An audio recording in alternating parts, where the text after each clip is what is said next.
Hello students, myself Pankaj Sani and you are watching BNK Math Classes. तो students, last lecture में हमने quadratic equations के introduction part को समझा था। वहां हमने समझा था कि क्वाड्रेटिक इक्वेशन की हम सॉल्यूशन कैसे बना सकते हैं और कौन कौन से वो मेथड हो सकते हैं। उसमें हमने क्वाड्रेटिक फॉर्मूला भी सीखा था, हमने फैक्टराइजेशन मेथड भी सीखा था, हमने कंप्लीटिंग स्क्वायर द मेथड भी सीखा था।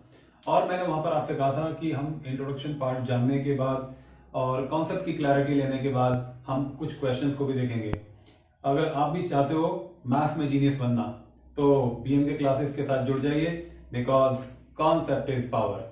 तो चलिए स्टार्ट करते हैं आज की क्लास। और सबसे पहले हम देखते हैं कुछ बेसिक क्वेश्चन जो फैक्टराइजेशन से रिलेटेड है। तो चलिए पहला क्वेश्चन लेते हैं। यहां पर फर्स्ट क्वेश्चन आपके पास है x upon x plus one upon x is equal to 34 upon 15। अब इस टाइप की प्रॉब्लम को हम कैसे सॉल्व करते हैं? यहां पर हम एक काम करते हैं, इस x को यहां मल्टीप्लाई करते हैं, इस x प्लस वन को यहां मल्टीप्लाई करते हैं और x प्लस वन और x का मल्टीप्लाई करते हैं, राइट। तो x को x से आपने मल्टीप्लाई किया, आपको मिल जाता है यहाँ पर x स्क्वायर, ये बन जाता है यहाँ पर x plus one whole square upon x into x plus one is equal to 34 upon 15, right. अब आप बताइए इसको कैसे एक्सपेंड करेंगे? इसको हम करेंगे a plus B whole square की आइडेंटिटी से। तो ये बन जाएगा यहाँ पर X square plus one plus 2x divided by x into X, ये बन जाता है X square and x into one, that is x is equal to 34 upon 15। X square will become 2x square and plus 2x को आगे लेते हैं, plus 1 को हम पीछे कर देते हैं, whole divided by X square plus X is equal to 34 upon 15। Cross multiply करते हैं, 15 को 3 टर्म्स के साथ मल्टीप्लाई करते हैं, ये बनता है 30x स्क्वायर, ये बन जाता है यहाँ पर 30x, ये बन जाता है 15 वन जा 15, राइट। अब इसको यहाँ मल्टीप्लाई करते हैं तो ये बन जाता है 34x square and plus 34x। अब इन सभी टर्म्स को 30x स्क्वायर 30x प्लस 15 को हम शिफ्ट कर देते हैं राइट में। तो जैसे राइट में शिफ्ट करते हैं आपको मिलता है 34x square minus 30x square, right, plus 30x उधर शिफ्ट होगा तो ये माइनस का हो जाएगा, minus 30x and plus 15 shift होकर के यहाँ पर माइनस 15 हो जाएगा, विच इज इक्वल टू 0। अब देखिए क्या बनता है, 34x square and minus 30x square, ये बन जाता है आपका 4x square plus 34x minus 30x, ये कितना बन जाता है? ये बन जाता है माइनस प्लस 4x बन जाता है, और ये बन जाता है यहाँ पर माइनस 15 इज इक्वल टू 0। तो ये बन गया हमारे पास 4x square plus 4x minus 15 equal to 0। अब इसको हमें मिडिल टर्म स्प्लिटिंग मेथड से सॉल्व करना है। तो मल्टीप्लाई करते हैं, करके कितना चाहिए? 4 इंटू 15 फोर सा 60 चाहिए। और ये मिडिल, ये जो साइन है, ये वाला साइन हमें बता रहा है कि क्या करके लाना है, माइनस करके लाना है, प्लस माइनस करके लाना है, कितना? मिडिल वाला नंबर यानी कि 4। तो 10 इंटू 6 10 माइनस 6 करते हैं तो 4 मिलता है, एंड 10 इंटू 6 करते हैं तो 60 मिलता है, क्योंकि 15 इंटू 4 60 चाहिए हमें। तो इसको मैं यहां लिखता हूं 4x square plus 10x minus 6x minus 15 is equal to 0। तो यहां से आपको इन दोनों ग्रुप में से क्या क्या कॉमन मिलेगा वो आपको निकालना है। 4x स्क्वायर प्लस 10x में से कॉमन बनेगा 2x, और यहां बचेगा आपके पास 2x प्लस 5। अगर वापस मल्टीप्लाई करेंगे आपको ये मिल जाएगा फर्स्ट ग्रुप। अब यहां से माइनस 6x और माइनस 15 में से क्या कॉमन है?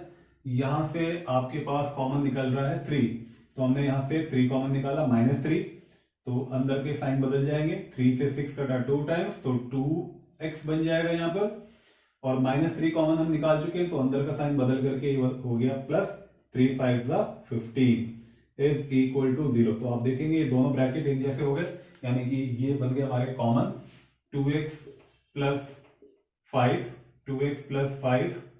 एक फैक्टर बन जाता है, second factor 2x minus 3 is equal to 0। हम यहाँ कहते हैं कि अगर 2x plus 5 is equal to 0 then x is equal to -5/2। और हम ये कह सकते हैं कि अगर 2x माइनस 3 0 के इक्वल टू होता है तो x की वैल्यू क्या बन जाएगी, यहां से x की वैल्यू बन जाएगी 3/2। तो ये हमारे पास x की वो दो वैल्यूज हो गई जिसको हमें सॉल्व करके लेके आना था फैक्टराइजेशन मेथड से, राइट। चलिए बढ़ते हैं नेक्स्ट क्वेश्चन की तरफ। नेक्स्ट क्वेश्चन भी पिछले वाले क्वेश्चन के टाइप का ही है, बस ये थोड़ा सा अलग है, इसको हमें चेंज करना होगा, मतलब एलसीएम वगैरह इसको लेकर के सॉल्व करना होगा। तो हम क्या करते हैं, 3 के नीचे को 1 लगा लेते हैं और इसको यहाँ क्रॉस मल्टीप्लाई करते हैं, इसको यहाँ क्रॉस मल्टीप्लाई करते हैं। क्या बन जाएगा, 4 1 4 हो जाएगा, माइनस का ये 3x बन जाएगा, अपॉन में यहाँ x हो जाएगा, यहाँ बनेगा 5/2x प्लस 3। यहाँ ये बोलता है कि जो x की वैल्यूज होंगी वो 0 नहीं होगी, ना ही वो -3/2 होगी, राइट। क्योंकि x की वैल्यू -3/2 यहाँ लगाने पर ये रिजल्ट 0 हो जाएगा and digit upon 0 not defined, यानी कुछ बनेगा नहीं, अपरिभाषित हो जाएगा। तो इसलिए हम ये वैल्यू भी नहीं रख सकते, मतलब ये सोल्यूशन नहीं आएगा। और x does not equal to 0, अगर x की वैल्यू यहाँ पर भी 0 हो जाती है तो ये वाला टर्म भी नॉट डिफाइंड हो जाएगा, मतलब इन दो वैल्यू को छोड़ करके x की कोई भी वैल्यू आ सकती है। तो क्रॉस मल्टीप्लाई करते हैं तो ये बन जाएगा, यहाँ पर क्रॉस मल्टीप्लाई करने के बाद 4 - 3x इंटू 2x प्लस 3 ये बन जाता है, और यहाँ बन जाता है ये 5x, राइट। तो मल्टीप्लाई कर लेते हैं, 4 2 8, 8x हो गया, 4 3 12 हो जाता है यहाँ पर, and -3x into 2x -6x square -3x into 3 यानी कि माइनस का 9x बन जाएगा इज इक्वल टू 5x बन जाएगा। ये तो as compare to previous question काफी इजी क्वेश्चन बन गया। अब इस 5x को हम इधर शिफ्ट करा लेते हैं, या फिर आपकी चॉइस है, आप कैसे भी कर सकते हो, इधर शिफ्ट करा लो या इधर शिफ्ट करा लो, अल्टीमेटली आपको सॉल्व करना ही होता है। तो ये हो गया हमारे पास -6x square -9x plus 8x -x बन जाएगा, प्लस का 12 यहाँ हो जाएगा, 5x को आप इधर शिफ्ट करा लीजिए तो माइनस का 5x बराबर 0 हो जाएगा, राइट। इसको सिंपल करते हैं थोड़ा सा, -6x square -5x and -x मिलके बन जाएगा -6x and plus 12 is equal to 0। तो यहां पर हम -6 से थ्रू आउट इक्वेशन को डिवाइड कर देते हैं, तो -6 से डिवाइड करके बना ये प्लस का x स्क्वायर, ये बन जाएगा आपका प्लस का x, और ये बन जाएगा माइनस का 2, क्योंकि 6 2 12 इज इक्वल टू 0। अब आपको क्या चाहिए, मल्टीप्लाई करके 1 इंटू 2 लेके आना है और माइनस करके 1, तो बहुत सिंपल है, 2 1 2, तो x square plus 2x minus x minus 2 बराबर 0। अब यहां से हमने ये ग्रुप बनाया, फर्स्ट ग्रुप में से हमने कॉमन निकाला x, तो बन जाता है कितना, x प्लस 2, यहां से -1 कॉमन निकाला, x plus 2 is equal to 0। बन गया यहाँ पर x प्लस 2 और x minus 1 is equal to 0, ये इसके दो फैक्टर हो गए। If x plus 2 is equal to 0, तो हम ये बोलते हैं कि x इज इक्वल टू कितना हो गया, -2। और अगर हम ये कहते हैं कि x माइनस 1 0 के इक्वल है तो x की वैल्यू 1, तो हमारे पास ये सॉल्यूशन आ गया इस क्वाड्रेटिक इक्वेशन के। तो चलिए बढ़ते हैं नेक्स्ट क्वेश्चन की तरफ। अगला क्वेश्चन ये रहा। इस क्वेश्चन में अगर आप ध्यान से देखो तो काफी कॉम्प्लिकेटेड सी यहाँ पर टर्म है, पर कॉम्प्लिकेटेड टर्म होने से कोई मतलब नहीं है, बस कॉन्सेप्ट की क्लैरिटी होनी चाहिए। कॉन्सेप्ट अगर आपका अच्छा है तो आप किसी भी तरीके के क्वेश्चन को आप सॉल्व कर सकते हैं, right, because concept is a power. तो इसका सॉल्यूशन देखते हैं, बहुत ही अच्छे तरीके से करते हैं। एक चीज और समझ लेते हैं, यहाँ ये कह रहा था कि x does not equal to 3 and -3/2, मतलब x की वैल्यू ना तो 3 आएगी और ना ही -3/2 आएगी, क्योंकि अगर यहाँ 3 रख दे तो ये नॉट डिफाइंड केस बन जाएगा, यहाँ अगर हम -3/2 रख देते हैं तो ये भी नॉट डिफाइंड केस हो जाएगा, और यहाँ पर भी ये नॉट डिफाइंड केस शो करेगा, इसलिए ये दो वैल्यू हमारे सोल्यूशन में नहीं होगी।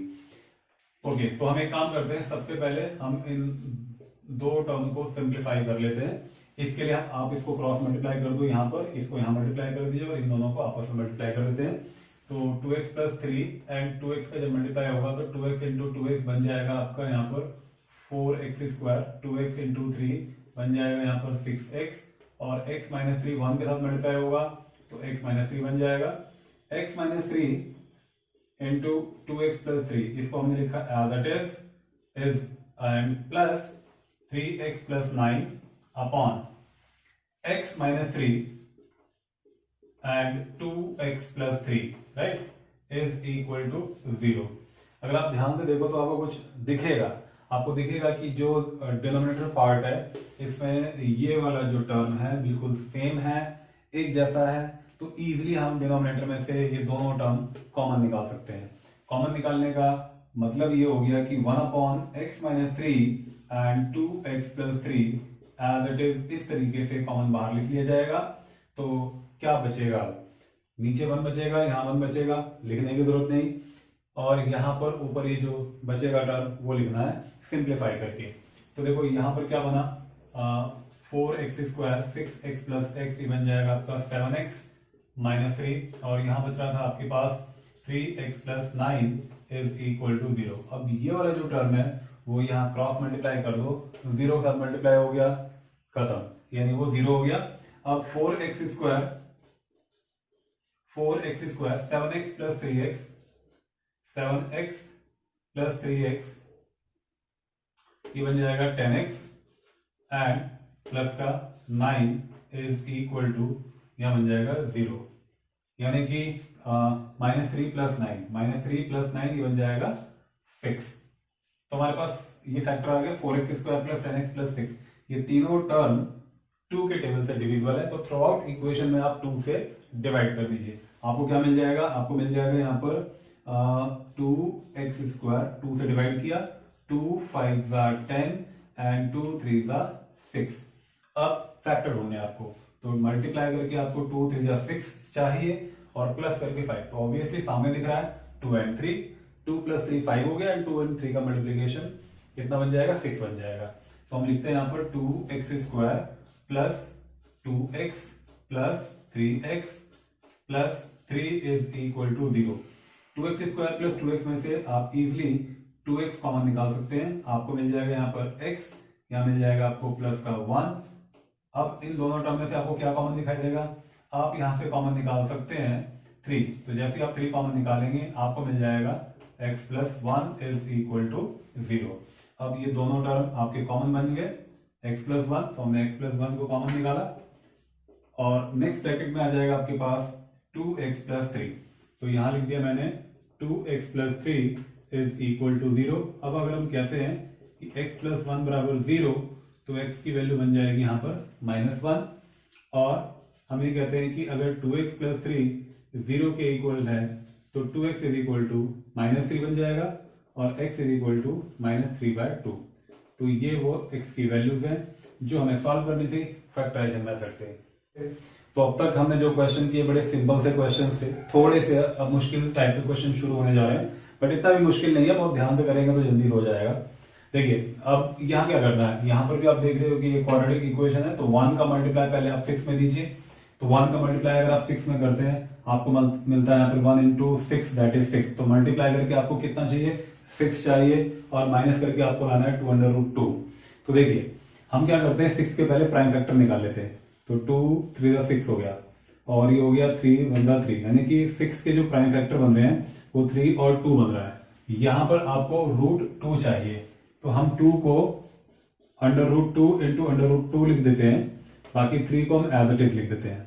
तो अगर हम ऐसे लिखते हैं तो एक पेयर आप ये ले लीजिए 3√2 बन जाएगा, और एक पेयर आपका ये हो गया सिर्फ √2, तो 3√2 इनका मल्टीप्लाई करके 6 तो वैसे भी बनेगा, लेकिन 3√2 में से अगर आप √2 को माइनस कर देते हैं, राइट, 3√2 में से √2 माइनस कर देते हैं, तो ये मिडिल वाला नंबर 2√2 आपको मिल जाता है। तो हमें दो नंबर पता लग चुके हैं, 3√2 एंड √2। तो इसको यहां लिखते हैं x square plus 3√2 minus √2 into x minus 6 is equal to 0, right. तो x को अंदर मल्टीप्लाई करते हैं, ये बन जाएगा 3√2x minus √2x minus 6 is equal to 0। तो ये ग्रुप बन गया आपके पास। फर्स्ट ग्रुप में से आप मैक्सिमम x कॉमन निकाल सकते हैं, तो मिल जाएगा आपको x प्लस 3√2। यहां से आप √2 अगर कॉमन निकालेंगे, देखिए समझिए इस चीज को, अगर मान लीजिए कि इस 6 को मैं क्या लिख सकता हूं, 6 को मैं लिख सकता हूं यहां पर 2 इंटू 3, राइट। और 6 को जब मैं 2 इंटू 3 लिख सकता हूं तो 2 को लिख सकता हूं √2 इंटू 3। इसका मतलब 6 के फैक्टर में √2 एंड 3 मुझे मिल रहे हैं। मैंने √2 की फॉर्म में इसलिए बदला क्योंकि मुझे √2 कॉमन निकालना है। अगर मैं √2 कॉमन निकालूंगा, देखिए अगर √2 यहां से कॉमन निकाला -√2 तो यहां तो √2 खत्म हो गया, x बचा सिर्फ माइनस, क्योंकि मैं कॉमन निकाल चुका हूं यहां पर थर्ड प्लेस पे से, तो अंदर का ये वाला साइन बदल करके प्लस हो जाएगा। दूसरी बात कि √2 अगर मैं कॉमन निकाल चुका हूं तो एक √2 अभी बचेगा और एक 3 बचेगा, मतलब यहां आ जाएगा 3√2, राइट। तो इस तरीके से x + 3√2 एंड x + 3√2 ये दोनों ब्रैकेट कॉमन बन जाते हैं। यहां लिखता हूं मैं x + 3√2 एंड नेक्स्ट ब्रैकेट में आ गया x - √2 = 0। अब मैं बोलता हूं कि अगर x + 3√2 0 के इक्वल है तो x = हो जाएगा -3√2, और मैं ये बोलता हूं कि अगर x - √2 वो 0 के इक्वल है तो x की वैल्यू यहाँ पर √2 हो जाती है।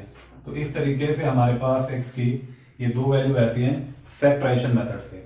अगर आप यहाँ ध्यान से देखो तो √3 और 7√3 इनका मल्टीप्लाई कर दीजिए, तो 7√3 इंटू √3 इनका मल्टीप्लाई करके √3 3 बच जाता है, 3 7 जा 21, यानी कि मुझे मल्टीप्लाई करके 21 बनाना है और प्लस करके 10 बनाना है। मुझे ऐसे दो नंबर की तलाश है जिनका प्रोडक्ट 21 मिल जाए और उनका सम मुझे मिल जाए यहाँ पर 10। तो सिंपल है, 7 एंड 3, तो 7 + 3 दैट इज 10 एंड 7 3 21। तो ये दो नंबर मुझे पता लग गया, तो मैं इसको यहां लिख सकता हूं √3x² + 7x + 3x + 7√3 = 0। तो ये आपका हो गया पहला ग्रुप, ये आपका सेकंड ग्रुप। फर्स्ट ग्रुप में से अगर आप ध्यान से देखें तो आप x को ही मैक्सिमम कॉमन निकाल पाएंगे, तो आपने x कॉमन निकाला, आपको मिल जाता है यहाँ पर √3 इंटू x + 7, और यहां से इस 3 के अंदर हमारे पास दो √3 है, तो इसका मतलब अगर मैं एक √3 बाहर कॉमन निकालता हूं फिर भी मेरे पास यहाँ पर एक √3 बचेगा और यहाँ हो जाएगा x, और √3 क्योंकि बाहर आ चुका है तो यहाँ से √3 खत्म, 7 बचा, तो हमने यहाँ 7 लिख दिया = 0। तो इस तरीके से ये दोनों ब्रैकेट हमारे हो जाते हैं यहाँ पर कॉमन। तो मैं लिखता हूं यहाँ पर x, इसको लिखा जाएगा यहाँ पर √3x + 7 एंड x + √3 = 0। अब बोलते हैं हम यहाँ पर कि अगर √3x + 7 0 के बराबर हो जाए तो यहां से x की जो वैल्यू है वो बनती है -7/√3, या फिर हम ये कहते हैं कि अगर x + √3 0 के बराबर है तो x की वैल्यू बनती है यहाँ पर -√3। तो इस तरीके से हमने रूट से रिलेटेड कुछ टर्म्स, यानी क्वाड्रेटिक इक्वेशन में जो टर्म्स मिलती हैं उनका फैक्टराइजेशन कैसे किया जाए यहाँ पर हमने सीखा। तो चलिए बढ़ते हैं नेक्स्ट टाइप ऑफ प्रॉब्लम, और यहां से अब क्वेश्चन का लेवल बिल्कुल चेंज हो जाएगा।